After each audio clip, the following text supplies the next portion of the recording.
Olá, graça e paz, bom dia a todos. Vamos começar mais uma Escola Bíblica Dominical. O nosso assunto de hoje é crescimento da igreja no aspecto da evangelização. Uma lição muito importante, é tema que ocupa a mente de todos os líderes, porque todos os líderes procuram o crescimento da igreja.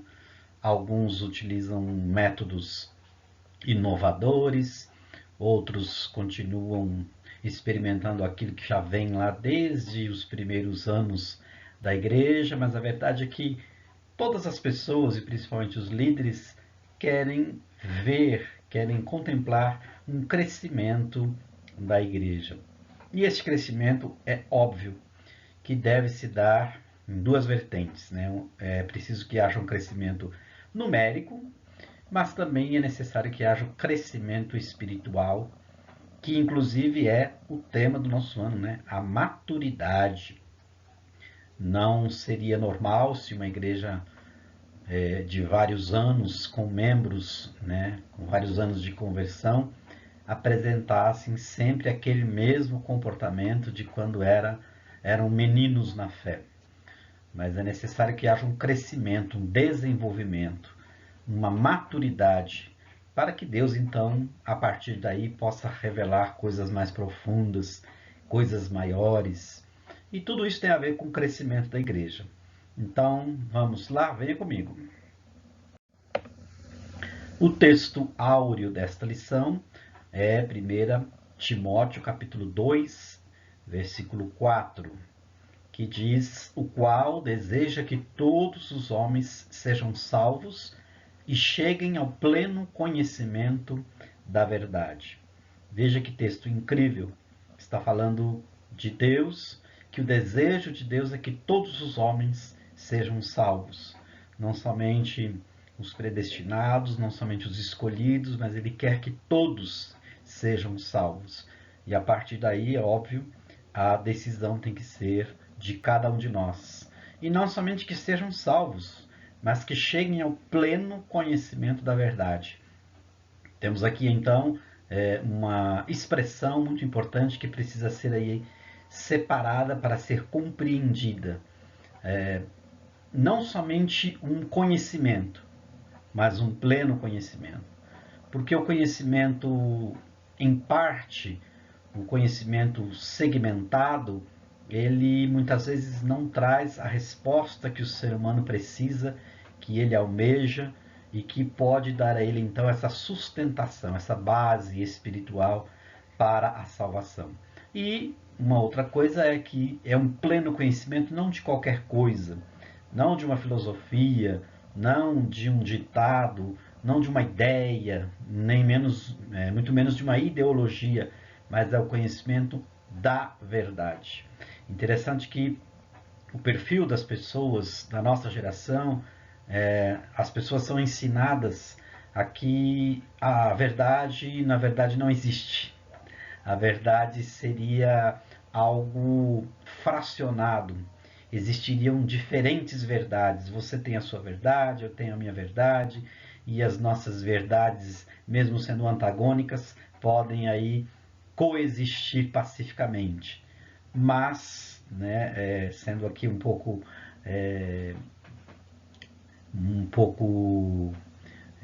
humorista, vamos dizer assim, né? Isto não é verdade. A verdade subsiste por si mesma, independente daquilo que eu e você pensamos a respeito dela. Se nós buscarmos a verdade, nós vamos nos apropriar da verdade. Se nós duvidarmos da verdade, infelizmente, viveremos constantemente na mentira, não é? Os textos bíblicos inspirativos para a lição de hoje: Lucas capítulo 15, verso 3 a 7, 1 de Pedro 2, 9 e 10. Lucas capítulo 15, eu vou ler aqui para vocês, um texto muito conhecido. Então, lhes propôs Jesus esta parábola: qual dentre vós é o homem que, possuindo 100 ovelhas e perdendo uma delas, não deixa no deserto as 99 e vai em busca da que se perdeu até encontrá-la? Achando-a, põe-na sobre os ombros cheio de júbilo, alegria, e indo para casa reúne os amigos e vizinhos, dizendo-lhes: Alegrai-vos comigo, porque já achei a minha ovelha perdida. Digo-vos que assim haverá maior júbilo no céu por um pecador que se arrepende do que por 99 justos que não necessitam de arrependimento. E o segundo texto, 1 de Pedro, capítulo 2, versos 9 e 10, também um texto conhecido, lógico, daqueles que amam a palavra de Deus. Vós, porém, sois raça eleita, sacerdócio real, nação santa, povo de propriedade exclusiva de Deus, a fim de proclamardes as virtudes daquele que vos chamou das trevas para a sua maravilhosa luz. Então, o primeiro texto, o texto de Lucas, falando aí então da preocupação de Deus com cada uma das suas ovelhas, e esse texto dizendo que nós fomos chamados das trevas para a luz, por isso somos nação santa, sacerdócio real, povo de propriedade exclusiva de Deus, mas tudo isso tem um objetivo enquanto estamos aqui, para anunciarmos as virtudes daquele que nos chamou das trevas para a sua maravilhosa luz. Então estes são os textos bíblicos inspirativos, aqueles que irão nortear então aí o nosso estudo para o dia de hoje. Na introdução, o autor pergunta o seguinte: qual é o valor de uma alma para Deus? Quando nós pensamos a respeito dessa pergunta, irremediavelmente nós vamos nos lembrar do que foi necessário para que uma alma fosse salva. E tudo aquilo que foi necessário dentro do plano salvífico de Deus, Deus realizou e agora Ele está aguardando, esperando que nós venhamos a cumprir a nossa parte. Ou seja, as pessoas que ainda não o receberam como Senhor e Salvador de suas vidas. Lucas 19:10, porque o Filho do Homem veio buscar e salvar o perdido. Esta pergunta é muito importante porque ela vai nos situar a respeito da doutrina da salvação. No nosso dia a dia, nos nossos estudos, muitas vezes nós não pensamos a respeito disso. Mas essa é uma boa pergunta. Se você pudesse responder a essa pergunta, que resposta você daria? Qual é o valor de uma alma humana? E é difícil pensar numa resposta para essa pergunta sem pensar necessariamente em João 3,16. Porque Deus amou o mundo de tal maneira que deu seu Filho unigênito para que todo aquele que nele crê não pereça, mas tenha a vida eterna.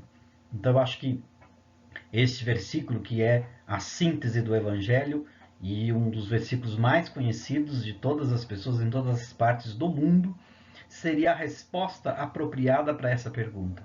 Então, se era necessário que Deus se tornasse como um de nós e sofresse no corpo, na alma, as dores do castigo que deveria estar sobre nós, ele fez isso.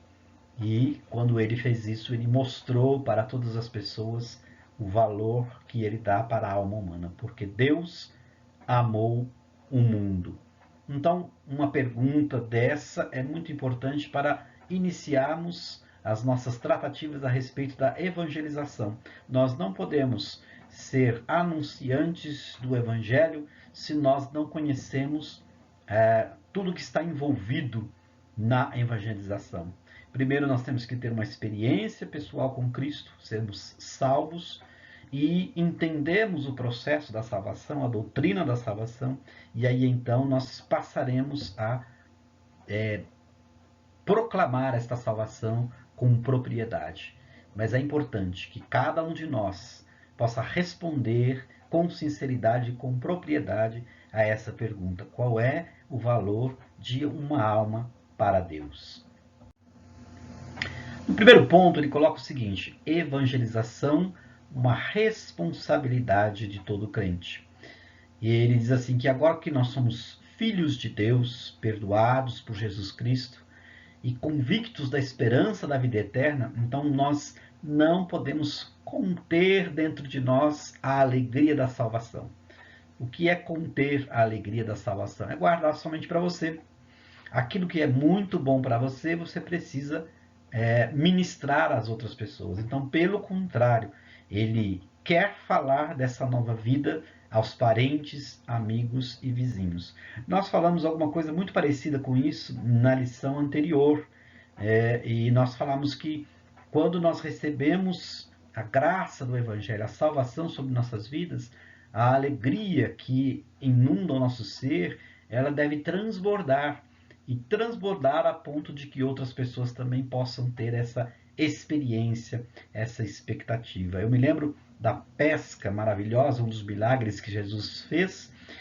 O barco se encheu tanto de peixes que eles tiveram que chamar outros barcos para que pudessem ajudar a transportar aquela grande quantidade de peixes. É mais ou menos essa comparação, não é? A alegria que nos invade é tão grande que ela não cabe toda ela dentro de nós e precisa então ser compartilhada.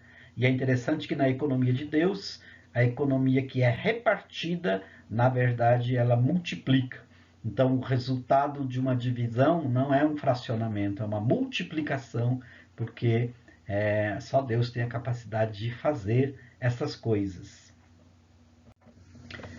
Em 1 Coríntios capítulo 9, verso 16, Paulo vai dizer o seguinte: se anuncio o evangelho, não tenho de que me gloriar, pois sobre mim pesa esta obrigação, porque ai de mim se não pregar o evangelho. Nós ficamos pensando aqui naquelas pessoas que anunciam o evangelho, mas que já receberam aqui na terra a sua glória. São pessoas que se utilizam do evangelho para se projetarem. São pessoas que querem recursos financeiros, são pessoas que querem status, são pessoas que querem ser projetadas e arrebanham para si multidões de adoradores que adoram aquele que está pregando. Então, quando eu me torno ou tento me tornar maior do que o evangelho que eu prego, neste momento eu já estou fora do propósito de Deus. Mas nós conhecemos o autor desse versículo, o apóstolo Paulo, e ele dizia sobre ele mesmo: se anuncio o evangelho, não tenho de que me gloriar. Ou seja, todo aquele que anuncia o evangelho não o faz por glória própria, porque na verdade pesa sobre cada um de nós essa obrigação. Porque há de mim se não pregar o evangelho. Algumas pessoas podiam argumentar, não, mas Paulo está falando de si, porque ele foi chamado especificamente para isso, Deus o comissionou para fazer isso e não qualquer outra coisa, mas na verdade ele está dizendo dele, mas isto pesa sobre cada um de nós. Nós temos a obrigação de anunciar o evangelho, e ai de mim se não pregar o evangelho. Ora, se você não tem convicção, se você não tem prazer, alegria em anunciar às outras pessoas daquilo que Deus fez na sua vida, você precisa rever o seu processo de salvação. Você precisa rever se você é realmente convertido, porque isso não seria uma coisa natural para aquele que é filho de Deus. Depois ele vai falar evangelização, um confronto direto com as trevas. Uma coisa que as pessoas precisam saber e ter ciência é que o processo de evangelização pode com certeza entra na questão da grande batalha espiritual que é travada entre os filhos de Deus e as hostes espirituais da maldade. Ele diz assim: partindo para uma análise real e mais profunda do desafio da evangelização, nós percebemos que existem aí grandes dificuldades, que é, no caso, essa batalha espiritual. E aí, no próximo slide, nós vamos mostrar um quadro comparativo, onde nós vamos perceber como os reinos que estão opostos nessa batalha, eles trabalham no processo da evangelização. Vamos ver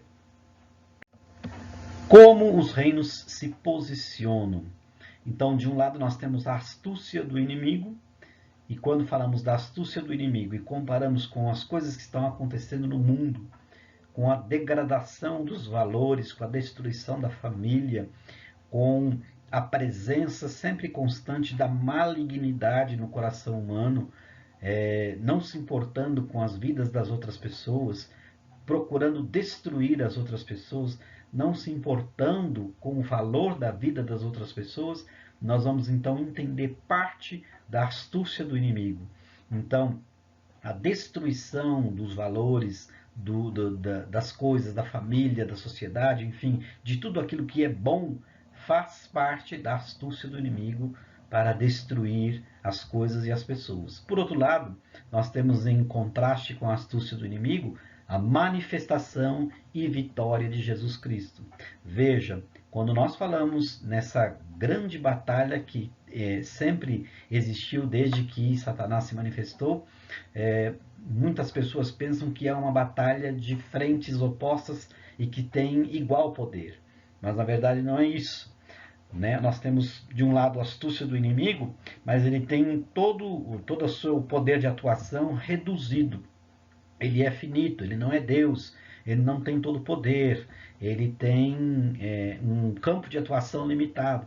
Por outro lado, nós temos a manifestação e vitória de Jesus Cristo, que é o nome sobre todo nome, o Rei dos reis e Senhor dos senhores, aquele que se manifestou para destruir as obras do diabo, aquele que com o sopro da sua boca há de destruir tudo que se levanta contra Deus. Então, não é uma batalha de forças opostas e iguais. O poder de Jesus Cristo é infinitamente maior do que o poder do inimigo. Ainda nós temos a situação do mundo em trevas. A situação do mundo em trevas é decorrente da astúcia do inimigo, que vai então montando as suas estratégias e infelizmente muitas pessoas caem nessas estratégias. Mas em oposição a isso nós temos a posição da Igreja de Cristo diante da batalha. Nós precisamos ter um olhar espiritual a respeito das coisas que estão acontecendo. Nós precisamos ter uma compreensão sobrenatural das coisas que nós vemos acontecer todos os dias diante dos nossos olhos e percebemos que, para além daquilo que é uma notícia, para além daquilo que é um posicionamento, para além daquilo que é algo que você propaga nas redes sociais, tudo isso está envolvido, enredado nessa grande batalha espiritual. Então, em oposição à situação do mundo em trevas, a igreja precisa se posicionar e entrar nessa batalha, sabendo que ela está do lado certo, porque o nosso general, que é Cristo, nunca perdeu e nem perderá nenhuma batalha. A palavra de Deus diz que nós somos em Cristo mais do que vencedores. Não apenas vencedores, mas mais do que vencedores. Terceiro, evangelização às boas novas do senhorio de Cristo. Então a palavra nos ensina que a vontade de Deus é que todo homem alcance a salvação. As boas notícias, que é a tradução da palavra evangelho do grego, boas novas, boas notícias, não são somente salvação. Elas trazem consigo também um compromisso, uma submissão e uma obediência para com aquele que nos salva. Ou seja, a salvação é como se fosse um kit. Você recebe a salvação da sua alma, você recebe a promessa da vida eterna, você tem o seu nome escrito no livro da vida, você tem um lugar preparado, porque Cristo diz, vou preparar-vos lugar. Você tem tudo isso, mas nós temos também privilégios e temos também responsabilidade. Devemos viver a nossa vida com um compromisso. Qual é o compromisso? O compromisso de obedecermos a palavra de Deus. O compromisso de orarmos pelas pessoas. O compromisso de ter um testemunho. O compromisso de termos uma vida santa. Temos também a questão da submissão. Nos submetermos a Deus todos os dias. Nós temos dentro de cada um de nós, por causa da semente do pecado, uma predisposição para a insubordinação, para a insubmissão, para fazermos as coisas de acordo com a nossa cabeça, a nossa vontade, os nossos encantos, aquilo que aprendemos, aquilo que entendemos ser relevante, mas quando nós nos convertemos, nós sacrificamos todo o nosso corpo, nossa vontade, nossa inteligência, tudo aquilo que achamos importante para nos submetermos ao senhorio de Cristo. Isso é muito penoso, muito custoso para todo ser humano. Todas as pessoas que forem sinceras hão de concordar que o processo da submissão a Deus é um processo penoso, porque isso não está dentro de nós de maneira natural. Nós temos que lutar com isso todos os dias. Por isso a palavra de Deus diz: resisti ao diabo e ele fugirá de vós. O próprio apóstolo Paulo chegou à conclusão e ele disse: o bem que eu quero eu não faço, o mal que não quero esse eu pratico, miserável homem que sou. Além disso, obediência para com aquele que nos salva. A palavra de Deus diz: aquele que tem os meus mandamentos e os guarda, este é o que me ama. Então, se você quiser demonstrar que você ama a Deus, você precisa obedecer os seus mandamentos. E para obedecer os mandamentos, é preciso conhecer quais são esses mandamentos. Os mandamentos de Deus para a nossa vida não são apenas o decálogo, aqueles 10 mandamentos lá do Antigo Testamento. Existe uma série de outras coisas que Deus demanda de cada um de nós, como filhos de Deus, para que possamos viver nessa terra e fazer então a sua vontade. O segredo da evangelização é viver o que anunciamos. Jesus ensinava com autoridade.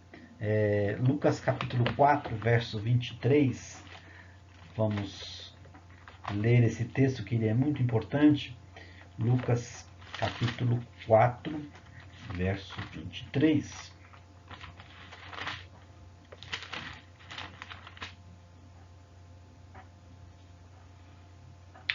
Disse-lhe Jesus: sem dúvida citar-me-eis este provérbio: médico, cura-te a ti mesmo. Tudo o que ouvimos ter se dado em Cafarnaum, faze-o também aqui na sua terra. Jesus ensinava como quem tem autoridade. Ele dizia assim: as pessoas vão questionar muitas vezes as ações de Deus. As pessoas vão questionar muitas vezes a sua ação. Mas nesse momento é necessário comparar a partir do que elas estão fazendo esse questionamento. Então o segredo da evangelização é viver aquilo que nós anunciamos. Se eu falo alguma coisa e eu não faço aquilo que eu estou falando, o meu discurso vem divorciado daquilo que deveria ser a minha prática. Então, de discursos, de pessoas falando, o mundo já está cheio. Nós precisamos de pessoas que mostrem, através do seu exemplo, que são realmente seguidores de Cristo. Então, o segredo para a evangelização é viver aquilo que anunciamos. Eu creio, e eu acho que eu já li isso em algum lugar, é que se toda a igreja de Cristo, por toda a história, tivesse um testemunho que referendasse, que corroborasse aquilo que é a mensagem do Evangelho, ou seja, se as pessoas fossem sinceras, leais àquilo que elas creem e praticassem tudo isso no dia a dia, com certeza o Evangelho seria mais conhecido e mais aceito em todos os lugares da terra, não é mesmo? Porque quando eu vejo alguém que faz aquilo que fala e que ele é fiel às suas convicções, então eu percebo que ali está uma pessoa que é leal à mensagem que ele está proclamando. E por que ele fala que é o segredo da evangelização? Porque muitas vezes esta questão está encoberta de grande parte das pessoas.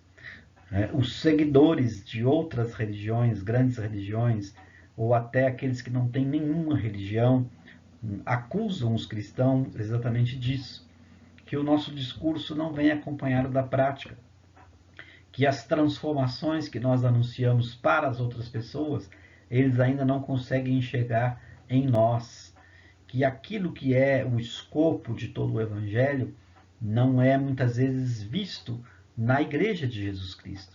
Então, quando nós olhamos para a percepção que as outras religiões, ou até aqueles que não têm religião, a percepção que eles têm de nós, isso deveria nos levar a uma reflexão e uma autocrítica. O que é que nós estamos fazendo com essa mensagem? Por que é que nós não conseguimos alcançar tantas pessoas? O que é que está faltando? Será que o nosso testemunho é legítimo? Qual é o legado que nós estamos deixando? Será que nós estamos fazendo exatamente aquilo que nós aprendemos? Será que nós podemos realmente ser chamados de cristãos? Porque cristãos é aqueles que são pequenos cristos, né? Esta é a origem dessa expressão. Então, no começo da igreja, no primeiro século, as pessoas olhavam e viam que aquelas pessoas que se reuniam naquele grupo, que a princípio era chamado o Caminho, posteriormente foram chamados de cristãos, eles não somente anunciavam, mas também viviam tudo aquilo que Cristo fez na terra. Então, no início era mais fácil comparar, porque muitas pessoas viram Jesus presencialmente, andando pelos lugares, falando às pessoas, testemunhando. Muitas delas viram o seu caminho até o Calvário, o seu martírio, tudo aquilo que ele fez, e depois acompanharam os seguidores de Cristo. Eles muitas vezes não tinham a compreensão exata naquele momento do que seria ser cristão, não tinham a compreensão exata do que era o Evangelho, e a Bíblia que eles podiam ler era exatamente a igreja que se formava naquele primeiro século. O apóstolo Paulo vai dizer isso, que nós somos uma carta aberta às pessoas. E o que as pessoas estão lendo nesta carta? Então, se você ler o livro de Atos, você vai perceber que mesmo aquelas pessoas que não tiveram coragem no primeiro momento de se juntar a esta igreja que nascia, podia verificar que o testemunho era verdadeiro, que a presença poderosa do Espírito Santo era algo comum, que eles manifestavam o seu cristianismo através de tantas outras coisas, no partir do pão, nas orações e no auxílio que eles tinham para com as pessoas que necessitavam, no cuidado com as pessoas, no trato de maneira séria com relação às coisas de Deus, no partir do pão, na organização da igreja, na preservação das verdades, combatendo sempre as heresias. Então, tudo isso fazia parte daquela igreja vibrante que crescia todos os dias, e por conta disso, milagres eram experimentados praticamente todos os dias no meio daquele povo, manifestações poderosas de Deus, visitação do Espírito Santo, enfim, eles viviam a pujança do Evangelho em todas as suas implicações. E quando nós comparamos essa igreja do primeiro século com aquilo que nós verificamos hoje, nós vamos ver uma grande diferença e começamos a nos questionar o porquê. Talvez nós precisamos voltar às origens, talvez nós precisamos verificar na palavra de Deus qual era o comportamento dessa igreja do primeiro século, por que ela impactou o mundo e a sociedade daquele tempo, por que as pessoas, mesmo aquelas que não tinham coragem de se juntar àquele grupo, tinham aquele grupo em alta conta, em admiração. Essa igreja começou a se expandir para todos os lados da terra, alcançou desde escravos até nobres, pessoas do alto escalão, pessoas poderosas do poder do império, em todos os lugares, em todas as línguas, em todas as culturas. Por quê? Porque é assim que o Evangelho faz. O Evangelho, ele não foi feito para determinadas camadas da sociedade. O Evangelho não serve apenas para um tempo, um ponto na história. O Evangelho é universal, porque Deus deseja que todas as pessoas sejam salvos e cheguem ao pleno conhecimento da verdade. Esse Evangelho, que é ao mesmo tempo simples, ele alcança o coração do iletrado, mas também daquele que é capacitado, estudioso.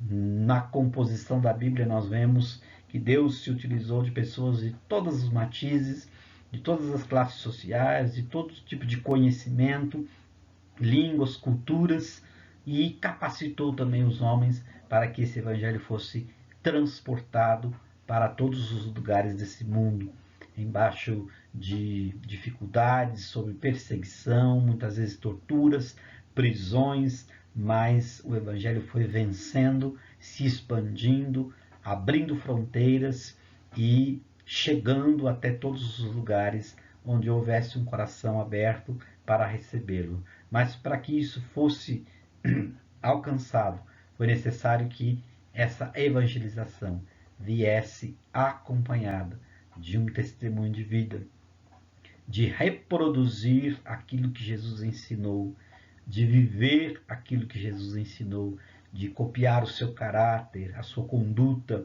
e tudo aquilo que ele veio fazer e mostrar para cada um de nós nessa terra. Por isso é o segredo da evangelização. O segredo, muitas vezes, não é algo que está oculto, não é algo que está inacessível, é muitas vezes algo que não está sendo verificado, é muitas vezes algo que não está sendo estudado, pensado. Por isso é segredo. Mas quando isso é desvendado, e muitas vezes isso acontece de forma simples, quando nós olhamos para algo que estava ali o tempo todo à nossa frente e nós temos como que uma revelação, mas aquilo já estava ali o tempo todo. Foi isso que aconteceu com Martinho Lutero, quando começou o seu movimento de renovação, de transformação da igreja do seu tempo. Ele simplesmente leu um versículo que todos nós conhecemos e que muitas vezes achamos que entendemos a sua interpretação: o justo viverá pela fé. O justo viverá pela fé.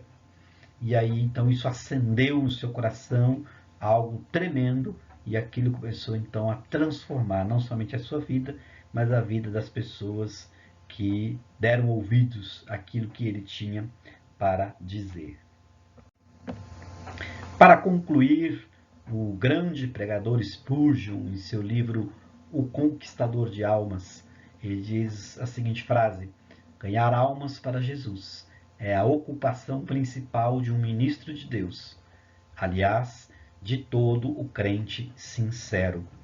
Então, não é muito comum, não é normal, vamos dizer assim, que alguém que seja crente não ganhe almas. Isto é uma anomalia. Aliás, existe uma diferença significativa entre aquilo que é comum e aquilo que é normal. Aquilo que é comum é aquilo que é verificado, aquilo que acontece sempre. E o normal é aquilo que está dentro da norma, da regra. Então, um crente infrutífero, ele pode ser comum, você verifica isso acontecendo, mas nunca vai ser normal, porque essa não é a regra. A regra, a norma, o que torna as coisas normais dentro dessa perspectiva é um crente que dá fruto, é um crente que proclama as grandezas de Deus, como nós lemos, né? As grandezas daquele que nos chamou das trevas para a sua maravilhosa luz. Então, esses são os aspectos elencados nessa lição com relação à evangelização. Lembrando que nós continuamos aí a campanha. Se você puder ajudar a nossa editora, acesse aí esses contatos, o e-mail ou o telefone, ou se não o site. E também aqui nesse último slide ele tem aí uma chamada para você que deseja fazer uma oferta para a editora. Tem aí o link com o endereço e também o QR Code, se você puder nos ajudar, porque a editora está precisando muito da sua ajuda. Espero que você tenha aproveitado mais essa lição da Escola Bíblica. Você pode enviar perguntas, se você quiser, durante a transmissão da lição ou depois também para os professores, e nós estaremos respondendo com todo prazer. O importante é que não fique nenhuma dúvida a respeito do assunto. Então, nós ficamos por aqui. Logo em seguida nós vamos ter a transmissão do nosso culto. Você ainda tem um tempo aí, então se prepare, chame toda a sua família, mande os links para os amigos, convide todas as pessoas e vamos então cultuar a Deus, ouvir a sua palavra para nos alimentarmos e nos prepararmos para mais uma semana. Eu agradeço a sua atenção, nos vemos numa próxima oportunidade. Deus abençoe e fiquem na paz.